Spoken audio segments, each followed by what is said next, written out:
क्या नाम है? मेरा नाम अनंत सिंह है और मैं लखनऊ से हूँ।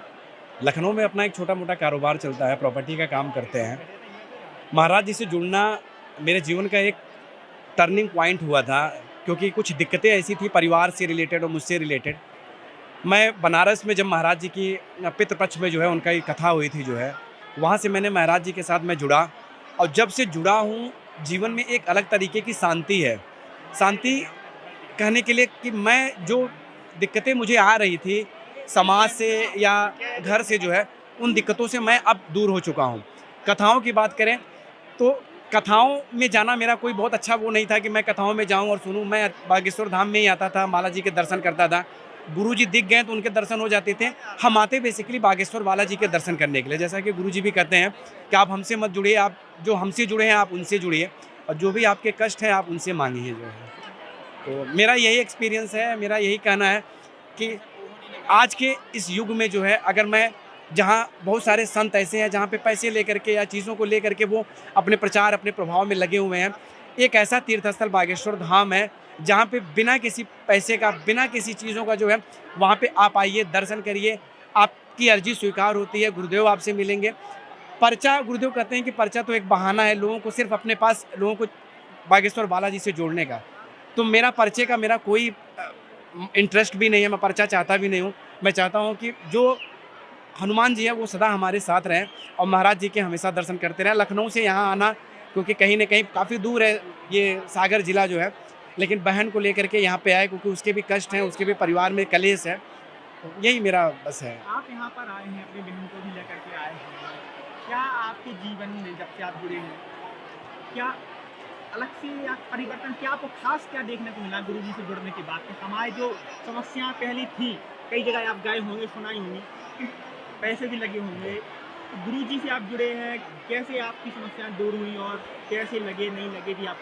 देखिए, समस्याएँ बहुत बड़ी थी और समस्याएँ अभी दूर नहीं हुई हैं, लेकिन वो दूर होने जैसा ऐसा मन में फ़ील होता है कि अब बालाजी से जुड़ने के बाद या गुरुजी की बातें सुनने के बाद ऐसा लगता है कि आपके कष्ट ना वो आपके समय के हिसाब से निकलेंगे। वो आप जब कष्ट आपके भोग भोग लेंगे, तो फिर वो निकल जाएँगे। जिस चीज़ के लिए मैं मेंटली बहुत ज़्यादा परेशान रहता था, बागेश्वर धाम में आने के बाद 1 हफ्ता, 2 हफ्ता वहाँ रुकता हूँ, दर्शन करता हूँ, पूजा-पाठ करता हूँ।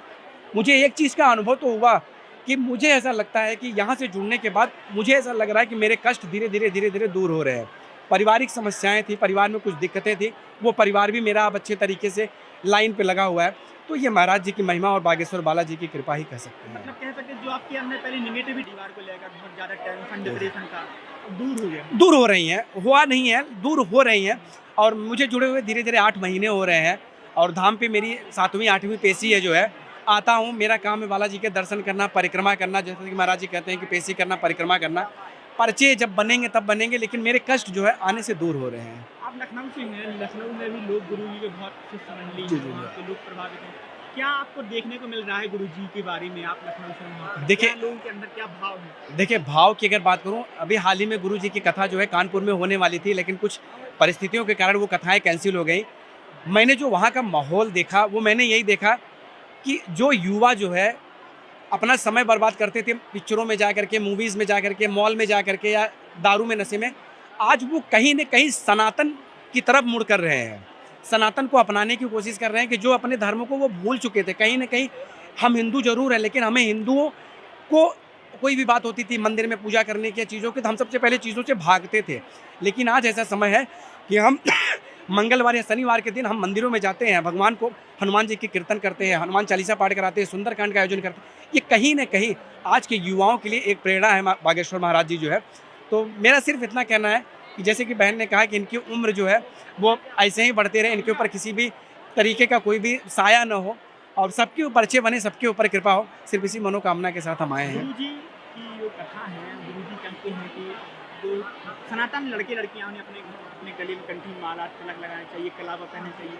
तो क्या लग रहा है आपको प्रभावित इस जो उनका नारा है, प्रभावित हो रहे हैं युवक? डेफ़िनेटली प्रभावित हो रहा है। क्या अब देखने को मिलता है? मुझे देखने को मिलता है, जो लोग मस्तक पे एक तिलक तक नहीं लगाते थे, जो मंदिरों में पूजा तक नहीं करते थे, जिनके लिए समय एक टाइम पास था, इनसे बात करना, उनसे बात करना, कहीं न कहीं आज वो चीज़ें दिख रही हैं। आज हम एक एग्ज़ाम्पल के रूप में मैं इस कथा को लेता हूँ। आप एक सर्वे करके देखेंगे, यहाँ पे मैक्सिमम जो लोग हैं वो पढ़ने वाले लड़के हैं या युवा हैं, जो मस्तक पे तिलक लगा करके कहीं ना कहीं अपने सनातन को अपना रहे हैं। तो ये एक पॉजिटिविटी है जो चीज़ों को महाराज जी से जोड़ रही है। आपके लखनऊ में बड़े-बड़े साधु संतों की बड़े-बड़े भागवत जी। भागवत पढ़ते हैं, उनकी कथा हुई है। कितना जन समुदाय, क्या आपने कभी देखा है कि बड़े-बड़े पढ़े? इतनी जन समुदाय और इतना बड़ा क्रश मैंने शायद किसी संत का नहीं देखा। संतों में बहुत लोग आते हैं, लोग भागवत भी करते हैं, लोग राम सारी चीज़ें करते हैं, लेकिन जो चीज़ें महाराज जी के अंदर दिखती है, मैं ये नहीं कह रहा हूँ कि महाराज जी दिव्य दरबार लगाएंगे तो लोगों के पर्चे आप उसको छोड़ दीजिए, लेकिन चीज़ों पे जब हम आते हैं कि सनातन के बारे में आते हैं और लोगों के बारे में आते हैं, तो जो भीड़ हमको बागेश्वर महाराज जी के उसमें दिखता है, मुझे किसी भी साधु संतों में नहीं दिखता। इनका दरबार का भी आपका अनुभव रहा होगा, दरबार का क्या है? दरबार में स्वयं बालाजी महाराज स्वयं भू हैं, स्वयं विराजमान है। महाराज जी भी कहते हैं कि जो मेरे ऊपर कृपा है वो उनकी कृपा है। और मैंने अपने एक्सपीरियंस में इन 8 महीनों में मैंने देखा है, बहुत सारे ऐसे लोग हैं जिनकी महाराज जी से मुलाकात नहीं हुई है, लेकिन वो बालाजी के दर्शन करके, पेशी करके और अपने चीज़ों को परहेज करके, मांस मदिरा और लहसुन प्याज से उनके कष्ट दूर हुए हैं। ऐसे हमारे सामने कम से कम 10 एग्जाम्पल हैं, जिनके मैं नाम बता सकता हूँ कि जिन्होंने मुझसे अपने एक्सपीरियंस को शेयर किया है कि वो कुछ और थे, जुड़ने के बाद, दर्शन करने के बाद आज उनका चीज़ें बदल गई हैं। दरबार की बात करूँ, एक समय था बागेश्वर धाम में जो टोकन प्रक्रियाएँ थी, लोग आते थे, एक भीड़ सी हो जाती थी। आज महाराज जी जब भी दरबार में रहते हैं, उनका अपना दिव्य दरबार लगता है, लोगों के वहाँ से भी हले हो रहे हैं। तो ये मैं कह सकता हूँ कि कहीं ना कहीं मेरा बागेश्वर से जुड़ना मेरे लिए बहुत ही अच्छा रहा है। पर्चा बने ही लोगों के कष्ट दूर हो रहे हैं। जी जी जी, हो रहे हैं।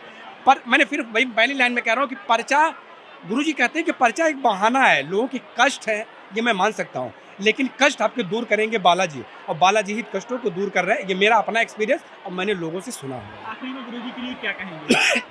हिंदू राष्ट्र की कल्पना है, बहुत ही बड़ी सोच है और पूरे हिंदुओं को एक साथ गुरुजी जोड़ रहे हैं।